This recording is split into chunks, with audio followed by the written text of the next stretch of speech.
Hello everyone and welcome to the first tutorial for Term 2, Tutorial 7. I hope you've had a great holiday or a good break at least. My name is Catherine Morritt and today we're going to unpack an examination style short response from Unit 1. Your first ATAR exam period is coming up in a few weeks, so it would be useful to practice some of the reading and responding skills that you will need. In today's session, we will have a quick look at the ATAR examiner's reports to get some advice on how to answer exam-style questions, in particular the short response section of the exam. Then we will watch a 6-minute video which summarises my previous tutorials on this skill. You can find these videos stored on Schoology in the tutorial folder. If you have watched some of my previous tutorials, you would know that after every ATAR exam, the examiners compile a report. This report can be found on the School Curriculum and Standards Authority or the Authorities website.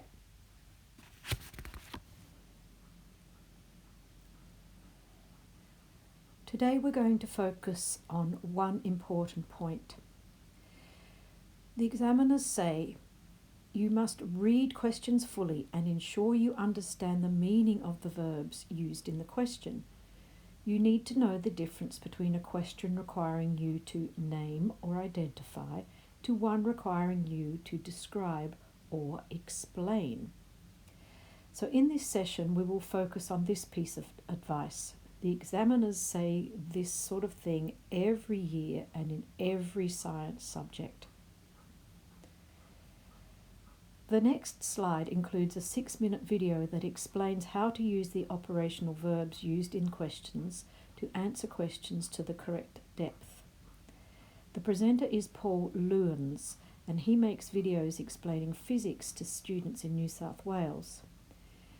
In this extract from his video, Paul explains simply what I have been explaining through my series of tutorials for you.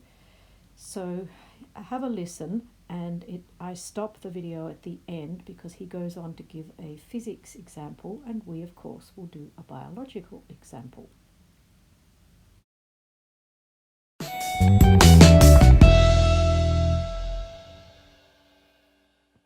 And welcome to High School Physics Explained. In today's video I'm going to look at how you might best plan out and write a good long response question. Of course, I'm concentrating mainly on physics here, but in any subject, you often have questions in exams that require a longer response. What is the most effective way to make sure that you write an answer that meets all the criteria and goes to the depth that's required? Well, today I want to introduce to a concept called idea with an edge, which is actually an outworking of a system called ALARM, a learning and response matrix developed by Max Wood. So I want to acknowledge that what I am presenting here is not something that I've made up, but something that's been developed by various educators, Max Woods being the key person here, and teachers in a number of other schools, including Blaxland High. And I'll put a link in my description for further details on that. But in essence, what we're going to be discussing is a concept called with ideas with an edge. Now, before I discuss ideas with an edge, why do we want to do this? Why do we want to have some sort of system that helps us make sure our answers are full? Well, first of all, we want to make sure that we provide a logical framework for your responses so that when you read a response, there's a flow to it. It's succinct and it's clear and logical. So again, idea with an edge allows you to do that. Secondly, it ensures that you define the terms in the question and thus demonstrate your understanding. I mark many exam questions and I find often the student gets a question and they sort of jump halfway into the answer. They don't actually define key terms. They don't actually acknowledge that there is important concepts you have to discuss before you actually address the question. Again, this will help you. Thirdly, it helps you develop your train of thought from low order thinking to high order thinking. Sometimes you might get stuck with a certain aspect of answering the question, but as soon as you write down a concept that you think might be important and relevant, you are remembering things that you can attach to that concept and therefore elaborate on. So this is another system that allows you to go from low order to a high order.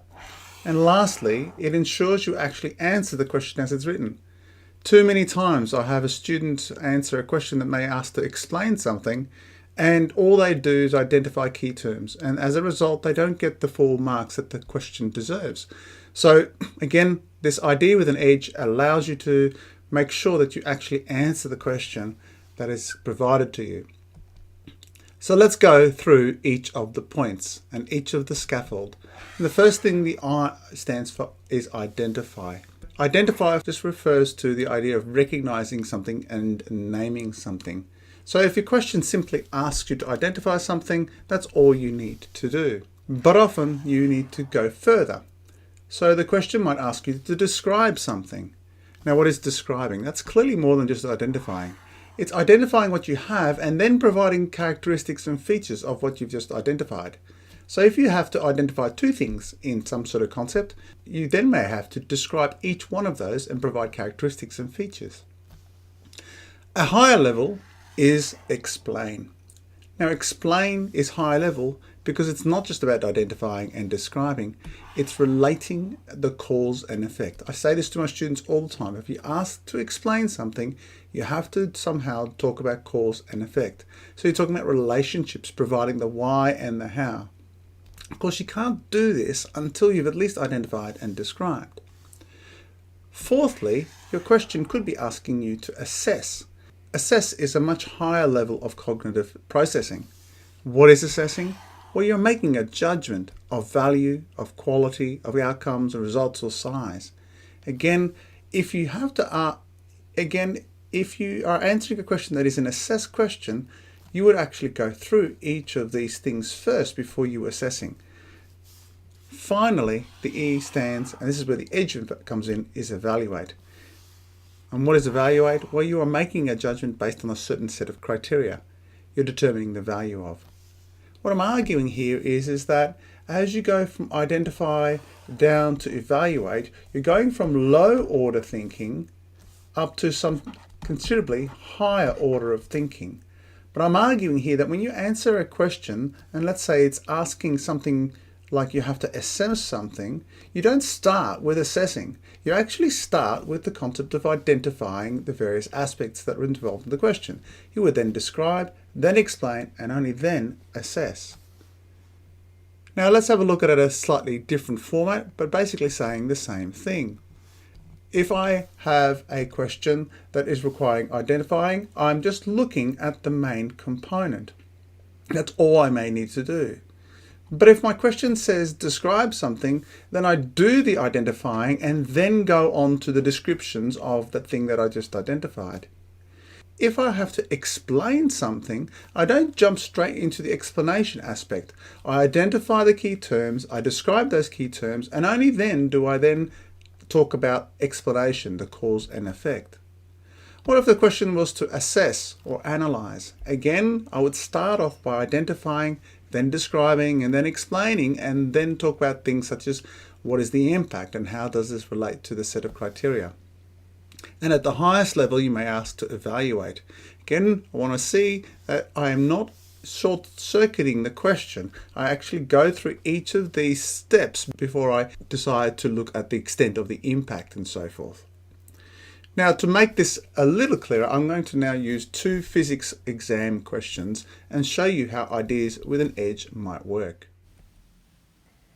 So, did you get the idea that using that mnemonic, it helps you go from what we call foundation levels, like identify, name, or define, through to describing properties or characteristics of the situation, to explaining how whatever it is you're talking about works or functions, and then on to analysing how it relates to the main idea. So if you get a question that asks you to explain the function of something, then you have to go through the first two steps before you get to the explain. You have to name or identify or define what it is you're talking about, describe it, and then use biological, chemical, sometimes it's chemical, ideas to explain how it works. So let's get some practice in. This advice has been taken from your biology exam preparation booklet, and again, some of it is from advice from the examiners. We're going to focus on the dot points number 2 and 3 in this session. That is, you must read the questions thoroughly and ensure your responses are covering the required information. You also must analyse the question before you write. It is a good idea to circle the question's operational verb, that is, identify, describe or explain, and think about the level of complexity of the question. Then underline the biological concepts and key words that you are going to discuss. It's a good idea also to identify the section of the course that is being tested so that you can plan your answers. So plan logical answers which have a natural sequence of ideas. Planning helps you to stay on track, and you can even use the idea format so that you do stay on track. We are going to complete a practice short answer question. So I want you to put on a timer for 8 minutes and complete the following set of questions. During a biology exam, we think of spending 1 minute per mark as a guide to both reading and completing each set of questions. There is usually a paragraph that sets the scene or context of the question, and in this question it is dichlorophenyl trichloroethane, or DDT, was used as a pesticide during the 20th century. Investigations into the decline of numbers of several predatory birds led to an eventual banning of the use of DDT. The banning of DDT began in the 1970s. The graph shows the results of a study of one colony of brown pelican, or Pelecanus occidentalis.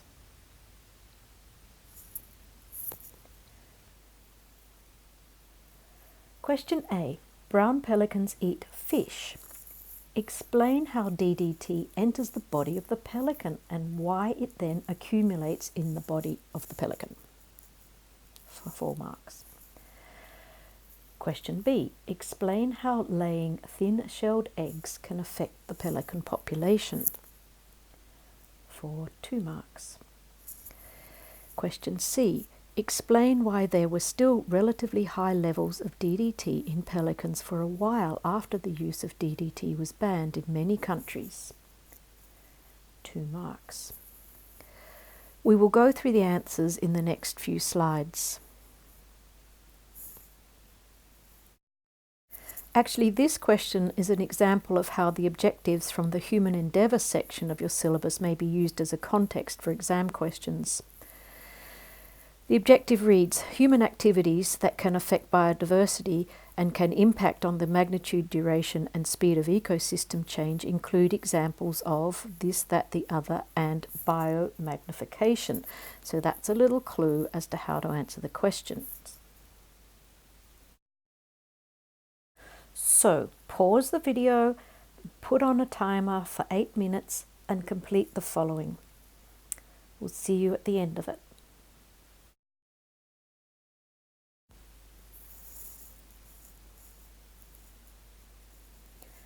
So this is the answer to section A. It's done in a table like this because this is how the ATAR examiners mark the ATAR exam questions. So we'll get used to using this. So for 1 mark, if you described the pathway through the food chain to the pelican and did a little food chain, for example, this one, phytoplankton is eaten by zooplankton, which are eaten by fish, which are eaten by the pelican. That's describing how the DDT gets into the pelican's body. You would have to mention the word biomagnification and understand that concept by explaining that the concentration of DDT increases at each trophic level. And then you could elaborate for another mark and say that the DDT is not easily excreted or metabolized and therefore accumulates in body tissues, especially usually fat tissue. Therefore, the DDT remains in the pelican's body over a lifetime. In part B, we're looking at the keyword pelican population and how this relates to the thin-shelled eggs. So first of all, describe what will happen, which seems so obvious. The pelican population will decline, but that is worth 1 mark. And then explain why. If you think about it, thin-shelled eggs are more likely to break during incubation, and so the little hatchlings will not survive long enough to grow up to hatch. For another mark. Part C, explain why there were still relatively high levels of DDT in pelicans for a while after the use of it was banned in many countries. So here, this is an explained question. So we go through those levels that Paul Lewin spoke about. We describe that DDT is persistent in the environment. It does not break down or degrade.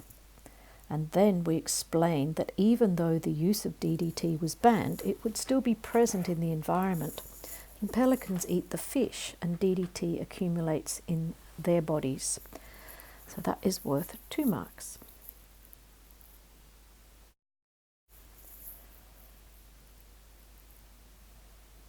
Okay, well, we'll leave it there for today because I hope to be seeing a lot of you in the coming weeks leading up to the exam period and going through some of these techniques and tactics and helping you practice your examination skills. So thank you for your participation today and all the best with your studies. If you have any questions or further comments or something you would like me to discuss in a WebEx tutorial, then you can contact me on my email, which is on this slide. So until we meet, all the best.